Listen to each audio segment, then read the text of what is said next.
Adik-adik siapa yang kemarin bilang Blue Lock jelek? Ini nggak apa-apa bang, karena ini masih pre-arc bang. Ini masih arc yang training bang. Karena itu semua resource, semua animatornya, semua kekuatan animenya bang bakal muncul di U20 bang. Pertandingan melawan Jepang U20. Makanya kalau awal-awal agak kurang, tolong diwajarin bang. Karena nanti lihat bang, U20-nya pasti bagus banget bang. Itu bang titik puncaknya, peak animation. Lalu masuklah kita ke episode melawan U20. Apa bedanya? Iya, cuman bedanya Nagi sekarang bisa nekuk kaki ya.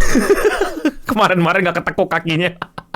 Tapi di sini gue cuman nggak mau kayak ngeledekin Blue Lock season 2 ya, biar fansnya makin marah atau gimana. Tapi ada hal yang pengen gue kayak sharing tentang bagaimana sih, kok bisa sih Blue Lock season 2 tuh sampai kayak gini gitu. Kira-kira apa penyebabnya dan isu-isu apa yang beredar di internet mengenai Blue Lock season 2 ini. Jadi sebenarnya apa sih yang terjadi sama Blue Lock season 2? Kok bisa-bisanya anime PPT dan filter TikTok ini dibiarin tayang?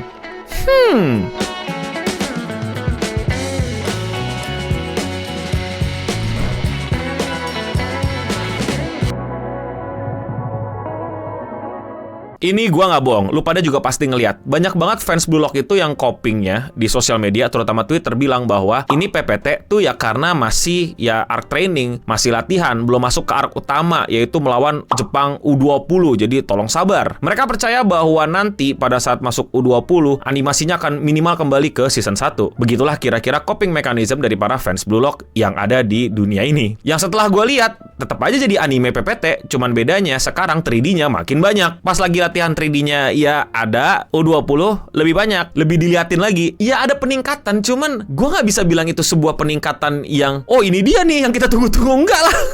Masih ya gitu-gitu aja, kelihatan beda dikit. Jadi jelas ya bahwa apa yang mungkin, nggak tahu siapa yang janjiin kalian, siapa yang bisikin kalian, siapa yang memanipulasi kalian sehingga percaya untuk U20 nanti animasinya akan balik ke season 1. Sudah terbukti itu nggak terjadi. Masih PPT, masih 3D, masih filter TikTok, masih panel manga dikasih BGM. Tapi apa yang sebenarnya terjadi? Nah ini kita mulai masuk bahasan ini. Jadi Blue Lock ini kan sebenarnya udah kelihatan banget ada semacam hal yang kayaknya nggak wajar gitu, atau lebih tepatnya aneh dan nggak mungkin. Tapi bisa jadi yaitu adalah anime kok begini di 2024, dimana dadadan episode 7-nya Science Saru kayak bilang I'm the best, nah I win, Absolute Cinema peak gitu kan. Ada juga Arcane season 2 yang kayak bilang Jepang siap-siap, animasi kalau lu nggak jagain diambil alih sama orang-orang western lagi. Jadi kayak aneh aja gitu. Salah satu anime yang manganya fansnya banyak banget dari cewek dan cowok, tapi dibikin kayak gitu aja. Ini salah diproduksinya atau gimana? Jadi kita akan ngomongin kemungkinan-kemungkinan ya, bukan tebak-tebak buah manggis, tapi beneran dipikir-pikir gitu. Dan emang dipikirinnya sesuai dengan apa yang biasa terjadi dalam dunia industri anime kayak gini. Kita negatif thinking paling negatif dulu deh, bahwa ini para petingginya itu emang pengen Blue Lock kayak gini aja. Kalau menurut gue biasanya keputusan ini diambil dari mereka ngelihat wah ini hype banget, atau mereka dapat slot penayangan di TV sehingga mereka mesti buru-buru keluarin, buru-buru kerjain. Mereka berani kayak gini karena mereka tahu gitu, mereka punya fans loyal gitu, dan menurut mereka fansnya bakal bilang oke-oke aja lah kalau animasinya cuman segini. Itu adalah yang paling negatif thinking gitu, paling kebayang gitu kalau wah mereka kapitalisnya sangat-sangat terakus dan serakah gitu ya, bikin secukupnya fansnya senang, udah. Tuh One Piece bisa tuh 15 menit cuman geser kamera gini terus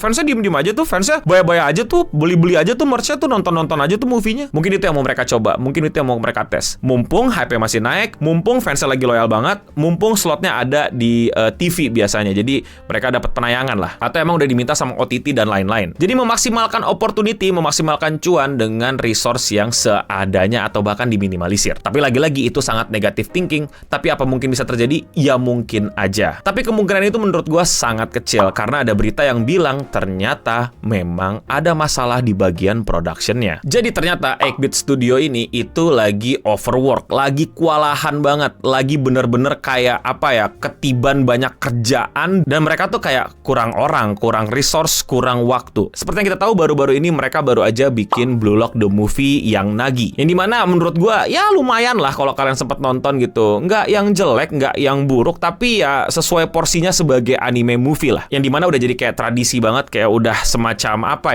hal yang memang harus lo lakukan gitu. Lu kalau bikin movie, bikin orang sampai beli tiket, ya lu bikin bagus banget sekalian lah. Jangan sama banget gitu kayak di anime lu tayang mingguannya. Jadi udah pasti effort bikin movie itu udah nggak sama dengan effort mereka bikin episode episode mingguan. Ada ekstra di situ, ada animasi yang ditambahkan di situ, ada mungkin dibikin lebih mulus tuh mata nagi, kulitnya dan lain-lainnya. Belum lagi sound design-nya yang memanfaatkan interior bioskop yang punya berbagai macam aspek yang biar bikin sound design-nya lebih imersif buat penonton. Jadi jelas itu resource udah kepake banyak di Blue Lock The Movie. Tapi di waktu yang sama mereka juga tiba-tiba langsung ngeluarin Blue Lock Season 2. Jelas ini adalah sebuah hal yang kelihatan banget buru-buru dan nggak mampu untuk dilakukan dalam waktu yang singkat dengan resource yang terbatas. Dan ternyata 8-bit juga lagi ngerjain Tensura. Yang fans Tensura di Indonesia aja itu kayak apa ya? Kayak kalau dikumpulin tuh bisa bikin turnamen bola gitu. Turnamen bolanya bukan futsal atau mini soccer, beneran bola. Banyak banget, rame banget. Jadi fansnya juga udah banyak. Kasarnya bukan IP baru, bukan IP mid, IP yang emang juga fansnya itu udah nungguin dan emang udah pasti pengen banget ngelihat Tensura yang terbaru walaupun isinya rapat doang. Jadi bayangin dengan staff yang terbatas, dengan waktu yang terbatas, studio anime ini mesti ngerjain proyek besar-besaran. Sudah jelas salah satu mesti ada yang dikorbankan. Walaupun Tensura memang animenya lagi rapat-rapat doang, tapi ya rapatnya tetap anime sih. Beda kayak Blue Lock yang jelas-jelas animenya itu lebih kepada motion comic. Jadi kita tahu bahwa dalam hal ini yang dikorbanin untuk dibikin mungkin bukan B aja, lebih kepada kurang, itu adalah Blue Lock Season 2 demi Tensura. Kasarnya ya, lu pada wibu Blue Lock ya harusnya agak sedikit melihat mata orang-orang wibu-wibu Tensura kayak gitu loh. Ya jangan sampai ada pelanggaran hukum dan lain-lain ya, cuman buat bercandaan aja. Kamu Teme, gara-gara kamu animeku nggak usah lah.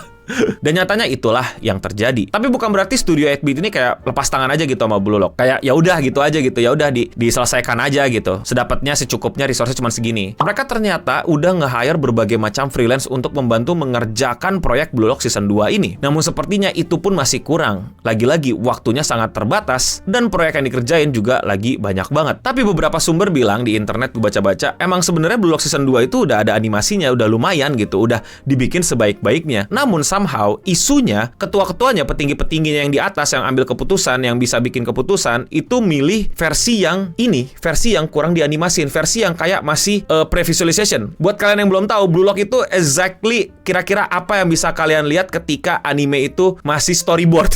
Belum digerakin sama para animator. Kurang lebih ya, gue nggak bilang sama persis, tapi kurang lebih kayak gitu, habis itu diwarnain dan lain-lain. Jadi ya kayak ada dua versi nih. Ini draftnya nih yang udah lumayan dianimasin, ini yang belum dianimasiin nih gitu, tapi ya adalah mungkin dikit-dikit, dan ini nyewa freelance, yang ini enggak, tapi petinggi-petingginya pilih yang ini dan habis itu yang ini di finalize. Isunya demikian, isunya katanya begitu. Dan kalau gue lihat ya bisa jadi aja, dan kelihatan banget kalau ini pasti ada kayak keributan atau perdebatan panjang nih, yang sehingga membuat keputusan inilah yang dipilih atau diambil. Jadi ini pasti cekcok-cekcok di belakangnya panjang ini, dan bertingkat-tingkat gitu. Ini nggak enak sama ini nggak enak sama ini bersikuku sama ini bersikuku sama ini nggak mau bilang ini, segala macam. Itu pasti paham deh. Coba lu komen di bawah deh. Lu pasti ngerasain kan kalau bos lu lebih dari satu tuh kayak, waduh udah capek dah gua. Itu yang gue lihat terjadi sama Blue Lock Season 2. Dan yang mendukung kecurigaan kita semua ini adalah di credits-nya. Ternyata ada banyak banget credits yang berubah, terutama di director. Director Blue Lock di Season 1 itu nggak balik lagi. Asistennya atau yang bantuin di director Season 1 itu